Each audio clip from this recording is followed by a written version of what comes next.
Donc, alors, comment faire bouger l'Église? Nous devons travailler à l'évolution des esprits. Et il y a beaucoup de conservateurs autour de nous, dans notre Église, essayer de les faire évoluer, donc ne pas les braquer trop vite.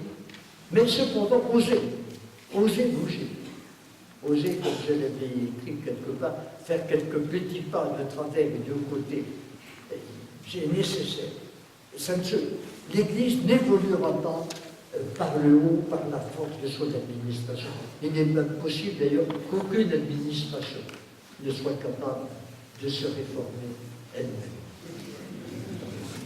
Donc, il faut aux fidèles de se regrouper dans des communautés de lecture, de réflexion, d'activité aussi évangélique, tout en continuant à fréquenter les paroisses, mais aussi en revendiquant de l'évêque le droit à la nourriture eucharistique. Tout chrétien a le droit de célébrer la mémoire de Jésus et d'attendre son retour. C'est cela l'Eucharistie. Et ça peut se faire de manière très simple. Ne pas s'imaginer comment se faisaient les célébrations eucharistiques au 1er siècle et encore au 2e siècle, dans la maison d'un chrétien un peu plus riche que les autres, qui avait une grande salle où il pouvait rassembler peut-être quelques dizaines de personnes. Bon, eh bien, c'était lui qui présidait la célébration eucharistique. Elle nous a été donnée pour notre nourriture. Et nous avons le droit de réclamer cette nourriture. Donc, parce qu'un jour ou l'autre se posera le problème de l'alimentation du groupe en vie sacramentelle. Nous n'avons pas le droit de penser que Jésus n'a voulu nous donner sa vie spirituelle, la vie de son Esprit Saint, que par des voies autorisées. Et qu'il nous en prive s'il n'y a pas des moyens traditionnels pour ça. Cela, nous ne devons pas le croire. Et Jésus nous a donné son esprit sans mesure dans l'évangile de Jean. Donc, eh bien, il y aura beaucoup de choses à inventer, à revendiquer, pour commencer doucement, tranquillement.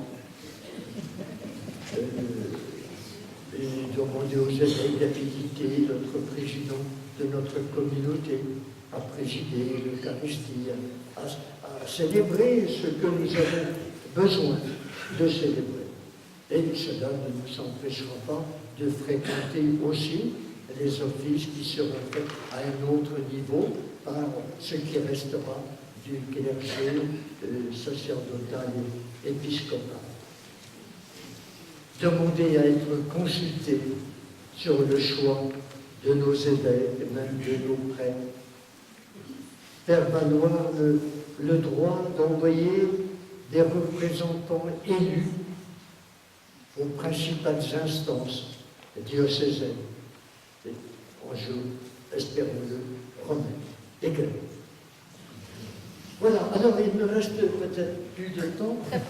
Bon, alors je vais vous dire ce que j'aurais voulu vous dire dans le dernier point, qui est peut-être quand même le plus important. La responsabilité de l'annonce de l'Évangile au monde. Pourquoi le plus important? Mais c'est la raison d'être de l'Église. Jésus n'a pas envoyé les disciples présider les célébrations rituelles. Quel rite a-t-il inventé? Il les a envoyés annoncer l'Évangile. Au monde entier. Qu'est-ce que c'était le monde alors? Des païens. Des païens. Notre société est devenue sans Dieu. Nous devons lui annoncer l'Évangile. Alors à nous de savoir, qu'est-ce que c'est que l'Évangile du salut? La bonne nouvelle du salut. Leur annoncer que le salut est venu, et pas à nous de le faire. Jésus s'en est chargé. Il est mort pour cela, pour nous communiquer son esprit. Donc, à nous d'annoncer ce salut qui vient par l'Évangile. Qu'est-ce que c'est que l'Évangile? Pourquoi est-ce une bonne nouvelle? Parce que c'est un Dieu qui a renoncé à son pouvoir en Jésus. Et un Dieu qui ne veut avoir de rapport avec l'humanité que des rapports d'amour. Un Dieu qui veut un homme libre. Dieu n'aime pas des agenouillements servis. Et donc, si Dieu ne nous commande même pas de nous agenouiller devant lui, il nous demande d'aller vers lui dans un esprit filial, comme le dit saint Paul. Et donc, qu'est-ce que c'est que ce salut qui nous est donné par l'Esprit Saint, que nous appelons l'esprit d'amour? Et c'est l'amour. C'est l'amour qui sauve. Et ce que nous avons, nous, à transmettre au monde, c'est cela, cet esprit de l'Évangile, qui est l'esprit d'amour, qui est un esprit ouvert sur l'universalité humaine, ouvert sur l'autre. Même l'autre qui nous déplaît, l'autre qui n'a pas la même couleur de peau que nous, l'autre qui nous tient des propos décousus, l'autre qui souffre, l'autre qui meurt. Bon, voilà, Jésus nous confie son humanité quand il nous donne son Esprit Saint. Car il n'intervient pas dans l'humanité par des moyens de force, d'autorité, de puissance. Mais non. Il intervient par l'amour qu'il répond. Et c'est par cet amour-là qu'il accomplit le salut. Et qu'est-ce que c'est que le salut? Ce n'est pas une masse de petits saluts individuels. C'est le salut de toute l'humanité. Est-ce que nous serions fiers au ciel, comme nous sommes au ciel, d'apprendre qu'il y a un petit millième de l'humanité qui y est, et que tous les autres crient en dessous? Est-ce que nous serions fiers, heureux d'apprendre cela? Dieu veut le salut de l'humanité, qu'ils soient tous un, comme toi et moi, Père, nous sommes, par l'amour. Voilà le message de Jésus, voilà son testament, voilà son évangile, voilà son salut. Et donc, nous avons, nous, à nous concerter entre nous pour voir comment l'Église va remplir cette mission d'annoncer l'amour de Dieu, d'annoncer que Dieu nous veut libres, qu'il ne veut pas des esclaves agenouillés. Comment le ferons-nous si nous-mêmes, nous ne sommes toujours qu'à genoux, que prostrés? Donc, nous avons à prendre en charge cette annonce de l'Évangile, qui ne concerne pas que la vie dans le ciel. S'il nous est dit que nous sommes déjà ressuscités, saint Paul a eu l'audace d'écrire cela.